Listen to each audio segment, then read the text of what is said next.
Je suis Jétro et je vous accueille avec un grand plaisir à l'Instant Bible. Nous avons aujourd'hui une thématique extrêmement intéressante, celle des difficultés de la vie. Est-ce que vous passez par des galères qui vous semblent compréhensibles ou au contraire incompréhensibles? Est-ce que vous vous demandez comment mieux les gérer, comment en sortir? Bien, nous avons deux invités, deux experts de la Bible que nous accueillons et qui ont des réponses pour vous. Je cueille Élise Lazarus, bienvenue Élise. Salut. Et Carl Johnson. Salut. Et pour parler de ces difficultés de la vie, nous allons commencer par lire un texte de la Bible, parce que la Bible a beaucoup à vous offrir en la matière, un texte très connu dans le monde des chrétiens, le psaume 23. Et je te demanderai, Élise, si tu veux bien lire les 3 premiers versets. Bien sûr. Et Carl, les 3 versets suivants. L'Éternel est mon berger. Je ne manquerai de rien. Il me fait reposer dans de verts pâturages. Il me dirige près des eaux paisibles. Il restaure mon âme. Il me conduit dans les sentiers de la justice à cause de son nom. Quand je marche dans la vallée de l'ombre de la mort, je ne crains aucun mal, car tu es avec moi. Ta houlette et ton bâton me rassurent. Tu dresses devant moi une table en face de mes adversaires. Tu oins d'huile ma tête et ma coupe déborde. Oui, le bonheur et la grâce m'accompagneront tous les jours de ma vie, et j'habiterai dans la maison de l'Éternel jusqu'à la fin de mes jours. Merci beaucoup. Alors peut-être pour le début, on peut commencer par se demander, mais qu'est-ce que c'est qu'un psaume? Est-ce que vous pouvez nous dire un petit peu en termes de littérature biblique ce que c'est, à quoi ça sert? Est-ce que vous avez des pistes pour nos auditeurs? D'une manière simple, c'est un chant. On peut aussi dire une forme poétique, l'expression de quelque chose où les émotions ressortent sans barrière. Et dans la Bible, nous avons environ 150 psaumes, c'est la partie, dirais-je, liturgique de la Bible. Donc c'est de la musique. Est-ce qu'il y avait des signes de musique avec dans certains psaumes? Est-ce que ça se chantait? Est-ce que ça se dansait? Comment c'était? Alors, on sait que ça se chantait parce que parfois, avant un psaume, il y a une toute petite phrase qui dit cantique, donc ça veut dire chant, ou alors par le chef des musiciens ou par le chef des chantres. Un chantre, c'est quelqu'un qui dirigeait toute une grande assemblée de gens qui devaient chanter. Donc, on sait que ça chantait, probablement que ça dansait aussi. On a des exemples comme David qui dansait avec les psaumes. Moi, ce que je trouve trop bien avec les psaumes, c'est que c'est l'endroit de la Bible où on parle émotion. Oh. Qu'est-ce que je ressens? Pas seulement qu'est-ce qui se passe, mais vraiment, qu'est-ce qui se passe là au fond de moi, dans mes tripes, dans mon cœur? Et alors, du coup, est-ce qu'on est dans un langage plutôt analytique ou méthodique, systématique dans l'analyse, ou est-ce qu'on est dans d'autres figures de style littéraire? Qu'est-ce que vous en pensez? Moi, je pense, comme le dit Élise, que la dimension émotive des psaumes est capitale. Parce que le danger, je me rends compte très souvent de ce danger chez les chrétiens, c'est d'en faire un texte dogmatique, doctrinal, et de vouloir à tout prix trouver l'efficacité dans une doctrine. Et parfois, on est très déçu. Que 1000 tombent à ton côté, 10 000 à ta droite, c'est un psaume de David, tu ne seras jamais atteint. Mais pourtant, on est atteint. Et pourtant, on est atteint. Alors, si on le prend sur cette base doctrinale, on est un peu dans la confusion, parce qu'on n'a pas l'impression que ce texte est vraiment réaliste. Et alors, du coup, on n'est pas vraiment dans l'analyse doctrinale, dans l'énoncé de vérité théologique, on est plutôt dans l'expression d'émotion. Et cette expression, elle est plutôt subtile, elle est comment c'était? Regarde, on quitte les psaumes 2 minutes, on va prendre la musique. Prends une chanson d'amour. Je sais pas moi, Jacques Brel qui dit « Je suis prêt à être l'ombre de ton ombre, l'ombre de ta main, l'ombre de ton chien ».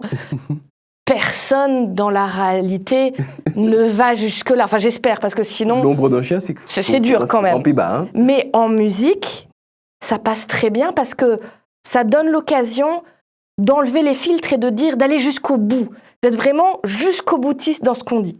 Dans les psaumes, c'est un peu comme ça aussi. Quand on dit des choses positives, tout est merveilleux, c'est incroyable, c'est fou. Et quand ça va pas, parce que les psaumes disent aussi, quand ça va pas, je suis à la fin de ma vie, tout le monde m'a abandonné, mes ennemis me marchent dessus. Voilà. L'idée, c'est vraiment, on grossit le trait, mais vraiment pour que tout le monde puisse s'y retrouver. Forcément, à un moment de ta vie, comme moi, comme Carl, comme ceux qui nous regardent, à un moment, il y a un psaume où tu vas dire, c'est moi ça. Il écrit ce que je ressens. Parce que justement, c'est universel l'émotion. Mais alors, est-ce que... à quel niveau se trouve l'inspiration? Parce que finalement, ces psaumes sont dans la Bible et on considère que la Bible soit inspirée si finalement l'auteur des psaumes ou d'un psaume finalement grossit le trait dans le dithyrambique, dans l'extraordinaire. À quel niveau se trouve l'inspiration et comment est-ce que ça peut aider le lecteur? J'aurais tendance à dire que l'inspiration se trouve dans le fond du message qui est véhiculé. Et par rapport à l'ensemble de la Bible, nous pouvons avoir dans un psaume une image de Dieu plus ou moins contradictoire. Mais et là, ce serait la partie peut-être de l'auteur où il exprime ce qu'il ressent par rapport à Dieu dans telle ou telle circonstance. Et ensuite, lorsque nous voyons ce qu'il dit dans le contexte global de la Bible, eh bien, je ne dis pas que c'est toujours facile ou automatique, on arrive à une vision plus cohérente de Dieu, n'est-ce pas, plus équilibrée de Dieu. Voilà comment je tenterai d'expliquer cela. Tout à fait. Parce que dans l'inspiration, il y a toujours la part de l'homme, il y a toujours le vocabulaire de l'homme, et il y a aussi la part de Dieu. Et nous n'avons pas une explication comment ces deux parties se rejoignent et nous donnent une œuvre qui soit divine. D'ailleurs, Élise, est-ce que l'inspiration, c'est quelque chose qui vient de Dieu directement et qui tombe sur les gens comme cela et il dicte mot pour mot ce que Dieu raconte? Est-ce que c'est ça, par exemple, le psaume? Tu vois, c'est là aussi intéressant de se dire que ce livre-là, la Bible, ça vaut le coup de le lire et de lire un peu de tout de ce qu'il y a dedans. Parce que tu as des textes qui vont être plus pour t'expliquer les choses, comment est Dieu, comment il faut se comporter. Voilà. Tu en as d'autres, comme les psaumes, le Cantique des Cantiques, qui vont être là pour parler à ton cœur. Mais à chaque fois, Dieu a fait un choix de dingue. Un choix que moi, je n'aurais pas fait. Plutôt que de faire de la dictée mot à mot aux gens, il leur a dit, je vais parler à ton cœur, je vais te faire connaître qui je suis, et avec tes mots à toi, tu vas écrire. Exprimer ce que tu ressens et ce que je te fais ressentir. Tu te rends compte du partenariat que Dieu veut faire avec les hommes, à quel point il a confiance, il dit, oui. Je prends le risque que ce ne soit pas parfait tout, mot à mot, virgule à virgule, mais le message sera parfait quand même parce que je t'ai inspiré, j'ai inspiré ton cœur, j'ai inspiré qui tu es, et c'est mes valeurs à moi, Dieu, qui vont ressortir. Et ça me donne confiance en Dieu, parce que ça veut dire, il ne me voit pas comme un objet, comme une plume pour écrire ce qu'il veut, il me voit vraiment comme un être humain avec des pensées, une intelligence, des émotions, et il veut travailler avec moi. Je suis sûre que tu as déjà eu un patron qui voulait tout faire à ta place. Moi, j'ai déjà eu. Tu te sens nul. Dieu, lui, il te dit, moi, je ne suis pas un patron qui t'ordonne des choses et qui te tape dessus. Dieu te dit, je sais plus de choses que toi, je vais t'apprendre, je vais te faire progresser. Et on va faire ensemble. Et on va faire ensemble. On va faire ensemble. Il n'y a pas mieux. Alors, ça veut dire, chers spectateurs, chers auditeurs, que vous allez trouver beaucoup de richesses, mais attention à ne pas tout prendre au pied de la lettre. Il y a les subtilités, et la richesse est aussi dans la subtilité. Alors, venons-en maintenant à ce psaume 23 en lui-même. On va commencer par ce premier verset. « L'Éternel est mon berger, je ne manque de rien. » Pourquoi cette métaphore du berger? Qu'est-ce que ça implique? Qu'est-ce que Dieu me guide? Qu'est-ce que ça veut dire, il me guide comment? Qu'est-ce que vous en pensez? La richesse de la Bible par rapport à Dieu, c'est que Dieu nous est présenté sous différentes métaphores, différentes images. C'est pas dans les autres religions que j'essaye de comprendre, on ne voit pas cette variété d'approches. Et là, Dieu est berger. Et dans d'autres passages, il est père. Dans certains passages, eh bien, ça c'est un peu plus embêtant. Il est le Dieu des armées, le Dieu de la guerre.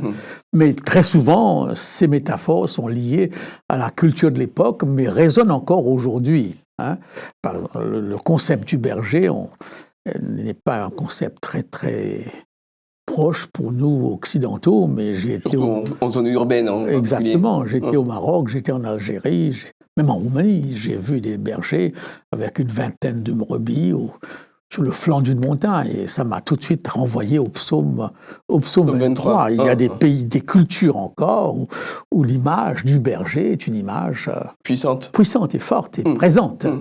Ouais. Et pourquoi un berger? Alors ça fait quoi un berger par rapport à un troupeau? Est-ce que je suis un mouton? Est-ce que je suis une vache? Je suis un troupeau? Qu'est-ce que je suis exactement? L'image, elle porte quoi? Tu as déjà surveillé des animaux comme ça? Jamais, à part des perruches que j'avais dans une cage, mais c'était pas très difficile à surveiller. J'imagine. Moi, j'ai jamais été berger. Par contre, je me suis occupée de vaches à dos pendant l'été. Alors, à un petit niveau, hein, j'avais quelques vaches à m'occuper. Et c'est très intéressant à quel point ça te change de devoir amener les vaches d'un point A à un point B. Et en quoi ça te change? Parce que, d'abord, tu développes une super conscience. D'habitude, tu sais, tu marches, tu vis ta vie. Mais là, il faut faire attention à chaque animal. Tu ne peux pas juste les considérer comme un troupeau. Tu as le troupeau, c'est vrai, mais tu as chaque bête avec son caractère. Tu connais celle qui va être la mauvaise tête et qui va essayer de partir. Tu connais celle où tu es tranquille parce que tu sais qu'elle reste près de toi. Tu connais celle qui, facilement, elle voit un bout d'herbe, elle va s'arrêter. Tu es obligé de connaître chacune son par caractère. cœur. Et honnêtement, tu te sens responsable d'eux, mais tu jouerais ta vie parce qu'elles dépendent de toi. Quand ça fait un moment que tu le fais, tu crées de la confiance aussi avec ces animaux. Et du coup, tu es responsable de cette confiance qu'elles ont mis en toi. Et alors, j'extrapole un petit peu, mais avec Dieu, il connaît chacun d'entre nous, notre caractère, comment on va réagir. Il prend en compte que certains d'entre nous ont la tête dure. C'est vrai, c'est vrai. Que certains vont facilement se laisser distraire, qu'il y en a d'autres peut-être qui resteront plus concentrés. Il adapte à chacun et il se sent responsable de chacun de nous, quitte à arrêter tout le troupeau pour aller chercher celui qui est au fond, qui risque de s'être perdu. Un Dieu qui fait du cas par cas. Du cas par cas. Mais alors, pour continuer dans cette perspective-là, Karl, est-ce que Dieu me téléguide? Est-ce que Dieu est comme un berger qui me force avec son bâton à aller à droite et à aller à gauche, à aller plus vite, à aller plus lentement? Est-ce que c'est quelqu'un qui va contrôler la direction dans laquelle je vais en permanence? Je ne pense pas. Bien que peut-être l'image du berger et des brebis peut nous donner cette impression. Mais je ne pense pas que la brebis se sente téléguidée. Une chose est certaine, c'est qu'il cherche le pâturage le plus adapté, l'herbe la plus agréable. Et là, c'est le rôle du berger de le conduire dans ce que le texte dit, c'est vers pâturage. Donc, si on emploie le vocabulaire du téléguidage, que sais-je, il faudrait peut-être faire attention, dans la mesure où Dieu nous dirige tout simplement vers ce qu'il y a de meilleur pour nous. Il y a un texte qui nous dit d'un prophète, « J'ai pour toi des projets de bonheur, mais non pas de malheur. » Ce que je cherche, c'est ce qu'il y a de mieux pour toi. Donc, si Dieu dirige, il faut toujours avoir cette finalité dans le fond, un peu comme les parents. Les vrais parents, eh bien, qui ne cherchent qu'une seule chose, le bonheur des enfants. Parfois, l'enfant peut avoir l'impression d'être téléguidé, d'être commandé. Bien sûr. C'est une impression que nous avons tous eue parfois par rapport à nos parents. Mais je pense qu'après, on s'est rendu compte, mais non, papa a cherché que mon bien. Finalement, rien de plus. On est bien d'accord. Alors, on continue la lecture. On va prendre le verset 2. Il me fait reposer dans des champs d'herbes vertes, il me conduit au calme près de l'eau, il me rend des forces. C'est pas toujours vrai, ça, dans la vie. Donc, en se souvenant de ce qu'on a dit sur le style littéraire, est-ce qu'on peut tirer de ce verset-là un enseignement sur l'attitude que le croyant a dans la vie et par rapport à ce repos, cette prospérité, ce calme, cette quiétude? Qu'est-ce que vous avez à dire à ce sujet-là, Élise? D'abord, je m'arrête juste sur le texte. Alors, ok, il me fait reposer dans de verts pâturages, mais il me dirige vers des eaux paisibles. Le berger, il n'est pas toujours au même endroit avec ses moutons. Le rôle principal du berger, c'est de connaître les bons endroits et les bons chemins pour y arriver. Et les baliser, pour donner des repères. Mais certains de ces chemins, il n'y a pas d'herbe verte dessus. Surtout à l'époque, maintenant c'est un peu différent, mais quand vraiment les gens étaient nomades, l'idée c'était comment je peux à chaque période de l'année guider mon troupeau pour aller au bon endroit où ils seront bien et en sécurité. Et les chemins qu'ils prenaient, les psaumes c'était dans le désert où c'était écrit. C'était pas dans les vertes prairies de la Creuse. Donc les chemins un peu compliqués, ils connaissent. C'est d'autant plus important de connaître les bons coins. Donc ça veut dire que tout n'est pas rose tout le temps. C'est pas les vertes prairies tout le temps. Mais c'est la confiance que le berger, il t'emmène vers la verte prairie, vers les eaux paisibles. Donc le chemin peut être difficile, mais c'est la confiance qu'à l'arrivée, c'est quelque chose de bon. Merci Élise. Karl? J'ajouterais tout simplement que si nous laissions à Dieu la direction totale de notre vie, eh bien, il n'y a aucune raison de croire qu'il nous dirigerait là où il ne faudrait pas. Si toutefois, dans le parcours, il y a des divergences ou des distractions ou des tendances à changer de voie, ça relève de la liberté qu'il nous a donnée. Tout en nous dirigeant, il nous respecte dans notre liberté et parfois nos choix sont en contradiction avec ses choix à eux, à lui. C'est là où l'image de la houlette vient. La houlette a pour but tout simplement de ramener la brebis sur la bonne voie. Parfois, en l'accrochant par le cou, je ne sais pas, j'ai vu quelques bergers avec des bâtons tout simplement, mais très souvent dans les images pieuses, on te présente un morceau un bâton courbé au bout pour qu'on puisse raccrocher, etc. Donc je crois que tout le problème de l'être humain, c'est justement cette écoute de Dieu, c'est marcher ce chemin que Dieu veut, mais en même temps vouloir voir si c'est pas plus vert ailleurs. Et donc, si je comprends bien ce que tu dis, Dieu cherche à m'influencer, à me guider, à m'accompagner dans la bonne direction, mais par contre, il ne me contrôle pas. Je ne peux pas imaginer un Dieu qui voudrait autre chose que cela. Mais sans me contrôler pour autant. Oui. Et il nous donne cette liberté, et parfois même nous laisse croire que c'est nous qui avons fait le bon choix. Alors que peut-être dans la réalité, non, il y a une influence que nous ne saisissons pas toujours, bien sûr, mais qui joue son rôle. Du moins, l'homme de foi voit les choses sous cet angle. Et toi, Élise, tu acceptes cette idée que Dieu te laisse le choix, y compris le choix de te planter, d'aller dans la mauvaise direction et de tomber dans le ravin. Est-ce que tu n'aurais pas envie parfois que Dieu quelque part, te prenne par la main et te force à aller dans la bonne direction et t'évite toutes les galères? Alors, quand je suis dans la galère, oui, des fois je me dis, mais pourquoi tu m'as pas forcé? Mais en même temps, ça peut pas marcher comme ça. Sinon, c'est la dictature. Sinon, ça veut dire que je suis un robot et que Dieu ne m'aime pas vraiment. C'est comme avec les enfants. On veut le mieux pour eux, on les guide, on les conseille de notre mieux, mais il y a un moment où on les laisse être leur propre être humain et faire leur choix. On a beau les aimer de tout notre cœur, on est bien obligé. Avec Dieu, je pense qu'il est amour et il est aussi respect. Respect des choix que je vais faire, mais il y a un autre texte de la Bible qui est dans le Nouveau Testament, c'est une parabole de Jésus, où il parle d'une brebis perdue. Il laisse tout le troupeau pour aller à la recherche d'une brebis qui, visiblement, n'a pas pris le bon chemin et s'est trouvée dans une situation où elle ne peut pas s'en sortir seule. Donc, le berger repart pour aller la chercher et la ramener. Ce qui veut dire que oui, Dieu me laisse la possibilité de faire mes propres choix, de prendre le mauvais chemin, mais en me disant, à n'importe quel moment, si tu te rends compte que finalement, ce chemin que tu as pris était dangereux et que tu t'es planté, appelle-moi. Et je suis ton berger. Je serai là avec toi. Belle, un bon coup. Non, mais appelle-moi, moi Dieu, et je serai là et je ferai tout le chemin qu'il faut pour aller te chercher et te sortir du ravin. Et c'est là où la houlette est intéressante.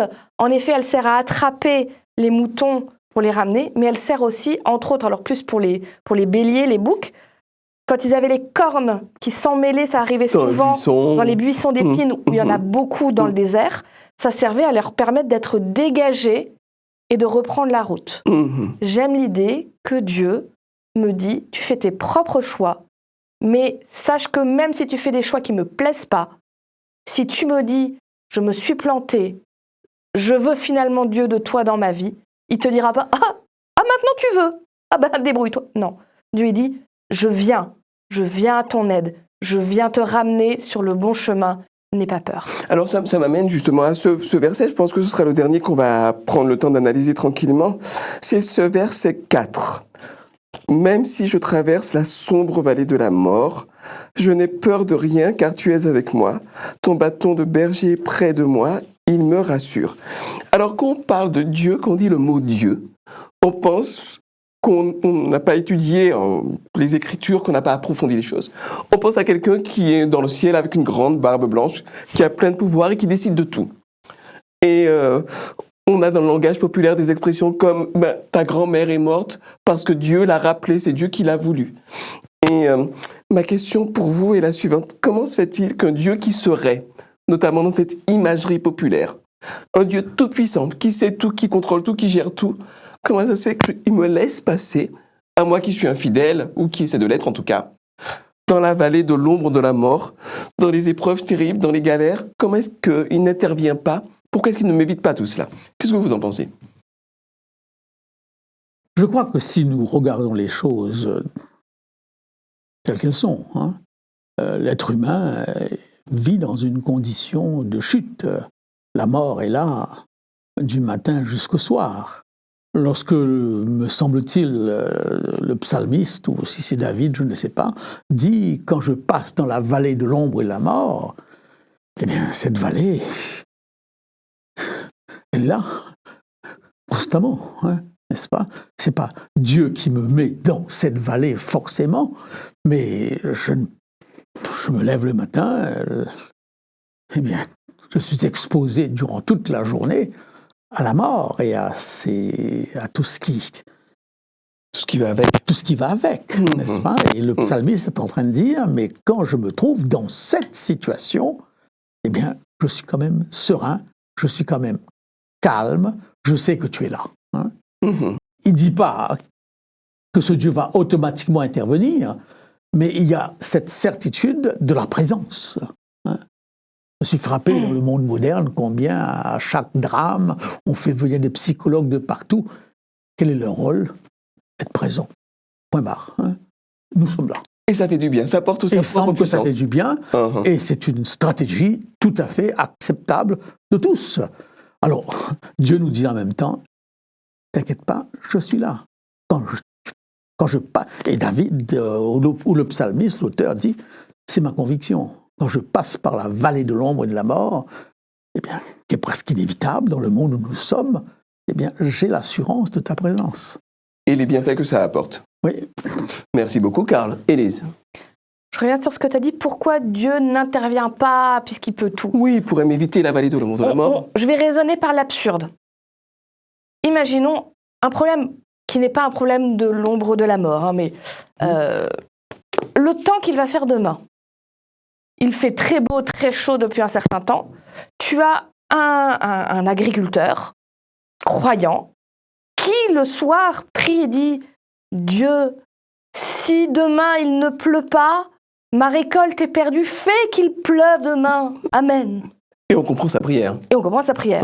Et dans le même temps, quelques kilomètres plus loin, il y a un jeune qui est en train de dire « Dieu, ça fait 1 an qu'on prépare un camp avec des jeunes pour qu'ils apprennent des bonnes valeurs. C'est important. On leur a dit qu'on avait confiance en toi. Fais qu'il fasse beau demain parce que sinon on va être tellement déçus. » On voudrait que Dieu, ce soit la réponse universelle à tout et qu'il intervienne à chaque fois pour nous dire « Tu peux, fais-le ». Mais nous, on ne voit pas toutes les ramifications. Les intrications, bien sûr. Il n'y a que Dieu qui voit ça. Et parfois, il intervient. Et des fois, il intervient même de façon très visible et incroyable. Mais toutes ces fois où il n'intervient pas, il nous promet qu'il n'empêche. Je suis là avec toi.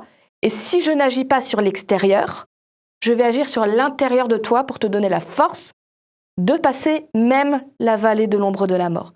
Quoi qu'il en soit, on est gagnant avec Dieu. Ça veut dire, chers amis, que vous passez par des moments durs, vous passez par des moments où vous avez du mal à comprendre ce qui se passe. Vous n'êtes pas tout seul. Ouvrez votre cœur, comme David l'a fait dans ce psaume 23 qui est magnifique, à la présence de Dieu et vous verrez, vous y gagnerez beaucoup. Que Dieu vous garde et à très bientôt.